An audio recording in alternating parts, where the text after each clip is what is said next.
नमस्कार, मैं हूं doctor Meenakshi Verma, MD obstetrics and gynaecology. मैं director Meenakshi hospital Bhopal. I am your friend, philosopher and guide for last 45 years in this city. मैं पिछले 2 episodes में पीसीओडी के बारे में आपसे चर्चा की। पीसीओडी क्या होता है, उसके क्या सिम्टम्स होते हैं और क्यों इतना बढ़ रहा है, इसके बारे में हमने चर्चा की है। जो पहली बार देख रहे हैं ये वीडियो, इस वीडियो में हम चाहते हैं कि हम क्या कर सकते हैं, उसके ट्रीटमेंट पार्ट के बारे में, मैनेजमेंट पार्ट के बारे में बात करना चाहेंगे, जो आपकी तरफ से हो सकता है। जो डॉक्टर्स की तरफ से है वो तो फिर अलग ही चीज़ है। तो हम थोड़ा सा शॉर्ट में बताना चाहेंगे कि पीसीओडी के सिम्टम्स वगैरह क्या होते हैं और ये क्या चीज़ है। वैसे तो ये इसका जो कारण है पीसीओडी का, ये आनुवांशिक माना जाता है और लेकिन कोई एक स्पेसिफिक जीन अभी तक डिटेक्ट नहीं हुआ है, पर ये देखा गया है कि ये फैमिलीज़ में चलता है। कभी मदर की साइड से, कभी फादर की साइड से। कुछ महिलाएं ऐसी नहीं होती हैं जिनको ये पीसीओडी की प्रॉब्लम होती है। इस आनुवांशिक चीज़ को तो हम कुछ कर नहीं सकते, उसके लिए जो है सो है। लेकिन ये चीज़ जो है प्रेसिपिटेट हो जाती है बाय एनवायरमेंटल फैक्टर्स। जो आपका लाइफस्टाइल है उनसे इस चीज़ ये बढ़ जाती है और इसमें सिम्टम्स जो हैं वो इस तरह के आते हैं कि इरेगुलर पीरियड्स होने लगते हैं, इसमें unwanted male type hair all over body होने लगते हैं, इनफर्टिलिटी की प्रॉब्लम होने लगती है और कभी कभी ये चीज़ जब ज़्यादा बढ़ती है तो अधेड़ अवस्था में जो महिलाएं होती हैं उनको डायबिटीज़, उनको इवन कैंसर, गर्भाशय का कैंसर होने का चांस भी ज़्यादा रहता है और लोगों के कंपैरिजन में। इसके क्या कारण हैं ये हमने पहले डिस्कस किया है कि आजकल लाइफस्टाइल चेंजेस जो हैं इतने ज़्यादा हो चुके हैं, खान पान में जो अनियमितताएं हैं या फिर स्ट्रेस लाइफ का बहुत ज़्यादा है या फिर लैक ऑफ एक्सरसाइज है, लैक ऑफ स्लीप है, मेंटल टेंशन्स हैं, स्ट्रेसेस हैं। ये वजह है जो इसको, इस आनुवांशिक चीज़ को और प्रेसिपिटेट कर देते हैं।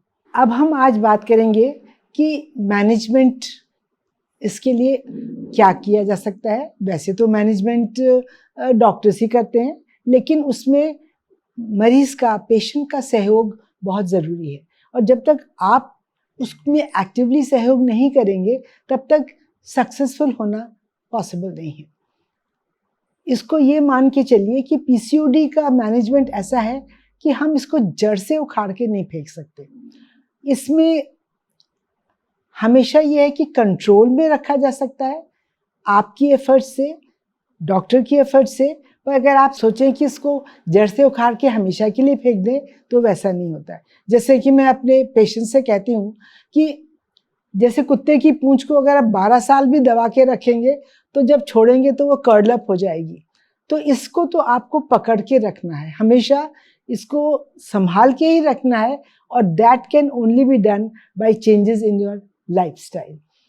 और पीसीओडी 2 तरह से प्रेजेंट होते हैं। एक होते हैं ओबीस पीसीओडी जो कि 80% लोग उसमें आते हैं और एक है 20% पे लीन पीसीओडी जिनको बाकी सब पीसीओडी की प्रॉब्लम्स है लेकिन मोटापा नहीं होता उनका। हम ज़्यादा बात करेंगे ओबीस पीसीओडी के बारे में क्योंकि वो ज़्यादा कॉमन चीज़ है और उसमें ये तो सभी को मालूम है कि वज़न कम करने के लिए आप कम खाना खाइए और एक्सरसाइज करिए तो वज़न कम हो जाता है। लेकिन देखा ये गया है कि ज़्यादातर लड़कियां, महिलाएं जब ये करती भी हैं, ट्राई करती हैं, तो सक्सेस मिलती नहीं है उनको।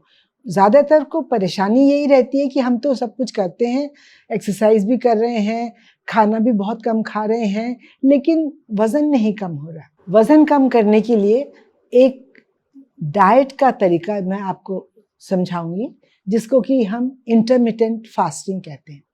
शायद पीसीओडी पेशेंट्स के लिए इससे अच्छा तरीका कोई नहीं है और ज़्यादातर केसेस में अगर आपने ईमानदारी से इसको फॉलो किया और रिलीजियसली किया तो बहुत अच्छे रिजल्ट्स, बहुत फिनोमिनल रिजल्ट्स मिलते हैं इसमें। अभी हम जानेंगे कि क्या है इंटरमिटेंट फास्टिंग। इंटरमिटेंट फास्टिंग में जैसे 24 घंटे में हमारे 2 फेज होंगे। एक फेज होगा रिस्ट्रिक्टेड फीडिंग का, कि इतने घंटे हम खाएंगे और बाकी घंटे हम नहीं खाएंगे, बाकी घंटे फास्टिंग के होंगे। Time of feeding and time of fasting. जो इसका माइल्डेस्ट फॉर्म है वो मैं आपको बताती हूँ, क्योंकि जो सीवियर फॉर्म्स हैं, जो बहुत मुश्किल फॉर्म्स हैं, वो तो आप शुरू में कर ही नहीं सकते। लेकिन अगर आप 16/8 पे भी जाएंगे तो वो बहुत ज़्यादा फायदेमंद है और बहुत अच्छा इसका रिजल्ट मिलता है। ये 16/8 कहलाता है। इसमें क्या करते हैं कि जो आपका ईटिंग विंडो है 24 घंटे में, वो 8 घंटे का होना चाहिए और बाकी 16 घंटे आपको कुछ नहीं खाना। कुछ नहीं का मतलब समझ लीजिए, कुछ नहीं, सिवाय इसके कि आप पानी पी सकते हैं या ऐसे ड्रिंक्स जैसे कि ग्रीन टी है या ब्लैक कॉफ़ी है या ब्लैक टी है, जिसमें कोई भी कैलोरीज नहीं है, सिर्फ वही ले सकते हैं, बाकी कुछ नहीं ले सकते। उन 8 घंटों में अपने मील्स आप कम कर सकें, जैसे 2 कर सकें तो बहुत अच्छा है, क्योंकि 3 मील्स करेंगे तो आप उतना खा भी नहीं पाएंगे जल्दी जल्दी और शायद उतना इफेक्टिव भी नहीं होगा। 8 घंटों में 2 मील्स लीजिए और ये 8 घंटे मैं आपके ऊपर छोड़ती हूँ चूज करने के लिए कि कौन से 8 घंटे। मैं यूजुअली एडवाइस ये करती हूँ कि या तो आप ब्रेकफास्ट, लंच और डिनर, यूजुअली लोग 3 मील्स लेते हैं, उसमें से 1 मील मिस कर दीजिए, आइदर ब्रेकफास्ट और डिनर। अगर एक भी आप मिस कर देंगे तो आपके बाकी 2 मील्स जो हैं वो 8 घंटे की उसमें आ जाएंगे, 8 घंटे के पीरियड के अंदर। और इन 8 घंटे में आप नॉर्मल खाना जो भी आप खाती हैं वो खा सकते हैं, सिर्फ मीठा नहीं खाना। मीठा तो बिल्कुल नहीं खाना है, और मीठा सिर्फ वजन कम करने के लिए नहीं, मीठा हमेशा ही आपको नहीं खाना है, अपनी बॉडी की फिजियोलॉजी को ठीक रखने के लिए मीठा नहीं खाना है। और जो ऐसे फैट्स जो अनहेल्दी फैट्स हैं, जैसे कि रिफाइंड ऑयल्स हैं, ये नहीं खाने। 2 चीज़ों को छोड़ के आप सब नॉर्मल खाना खा सकते हैं, और बहुत ठूस के तो नहीं, लेकिन जितना नॉर्मल पेट भर के आप खाना चाहते हैं खा सकते हैं। लेकिन बाकी 16 घंटों में ईमानदारी से कुछ नहीं खाना है। सुनने में आसान लग रहा है, करने में इतना आसान नहीं है। जब करते हैं तो 16 घंटे निकालने मुश्किल हो जाते हैं, और आपको शुरू में अगर ऐसा लगे कि नहीं बनता है तो आप इसको 12 घंटे भी कर सकते हैं।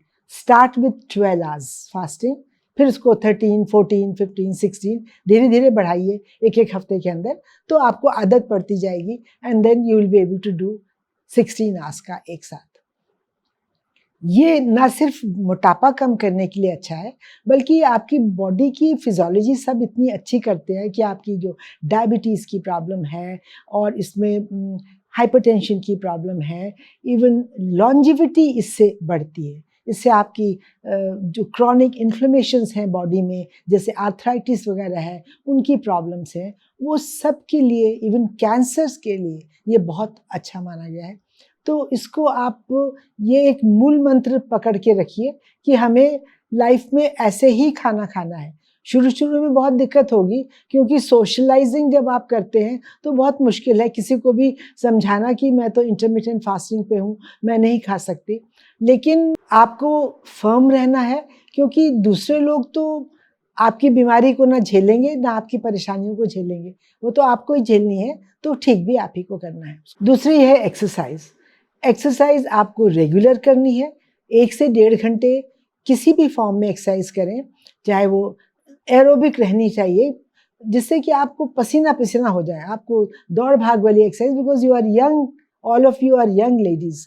तो यंग लेडीज के लिए तो कोई भी स्ट्रेनियस एक्सरसाइज करना कोई मुश्किल नहीं है। हाँ, अगर आप योगा भी करना चाहती हैं, fine, because yoga also helps to, आपकी जो एंडोक्राइन सिस्टम है उसको ठीक करने में बहुत मदद करता है। तो आप अगर योगा भी करती हैं साथ में, बहुत अच्छा है, वेरी गुड। स्ट्रेसेस की जहाँ तक बात हमने पिछले वीडियो में काफ़ी डिस्कस की थी कि कितने स्ट्रेसेस हैं लाइफ में।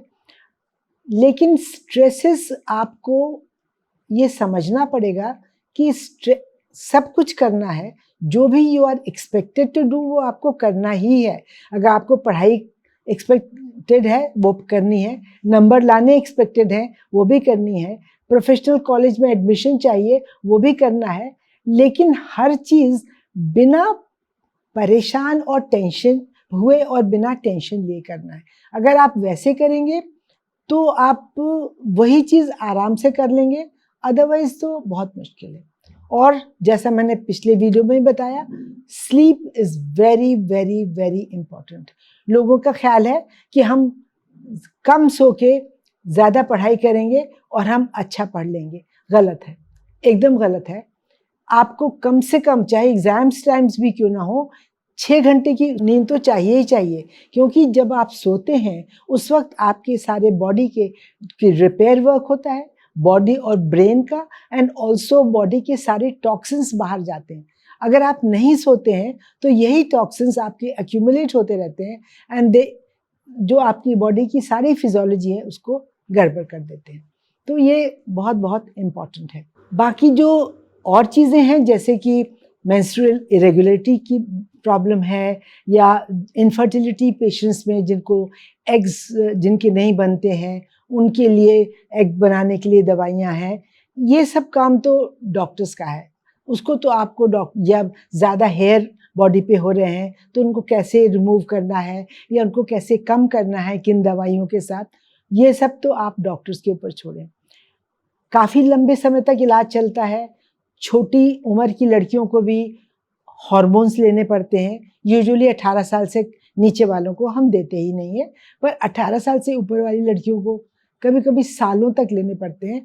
और यूजुअली ऐसा होता है कि घर वाले, मदर्स ख़ास तौर पे, बीच में ये वो ऑब्स्ट्रक्ट करती है, नहीं नहीं वो तो बहुत छोटी है, उसको हॉर्मोन्स नहीं लेने चाहिए, उसको गलत असर पड़ेगा। तो इस तरह की तो जो अड़ंगे हैं वो डॉक्टर के ट्रीटमेंट पे नहीं डालने। जैसा आपको डॉक्टर बताते हैं, जैसा समझाते हैं, वैसा आपको करना पड़ेगा और लंबे समय तक ट्रीटमेंट पड़ेगा। और हमेशा ही, जैसा मैंने आपको बताया, कभी कभी ऐसा होता है कुछ समय आपका ट्रीटमेंट हुआ बिल्कुल अच्छा, फिर अपने आप चलता रहा, अगेन फिर वो ट्रैक से बाहर चली गई, फिर उसको दोबारा आपको ट्रैक पे लाना पड़ेगा। तो it's a sort of a constant struggle. आपको हमेशा ही उसको कंट्रोल में रखना है, खुद भी अपने एफर्ट से, डॉक्टर से मिलते हुए, और तभी इस पे आप उस पर कंट्रोल कर पाएंगे। अपनी पर्सनल और प्रोफेशनल लाइफ के एक्सपीरियंस से मैं सब लड़कियों को और यंग लेडीज़ को एंड वर्किंग वुमेन को, जो यंग वर्किंग वुमेन है, उन सबको एक एडवाइस देना चाहती हूँ। आप जितना पढ़ना है पढ़िए, जितना काम करना है, जो भी अचीव करना है लाइफ में अचीव करिए, बहुत मेहनत करिए, खूब मेहनत करिए, खूब अचीव करिए, लड़कों के साथ खूब कंपटीशन करिए, लेकिन सोच लड़कियों वाली रखना है। Never try to think like a man. You are not a man and you should not try to become one. आपकी जो कोमल भावनाएं हैं, जो भी चीज़ें लाइफ की बहुत मधुर हैं, जो लाइफ को बहुत मधुर बनाती हैं, वो आपका फीमेल कैरेक्टरिस्टिक है, एंड उसको मेंटेन करके रखिए।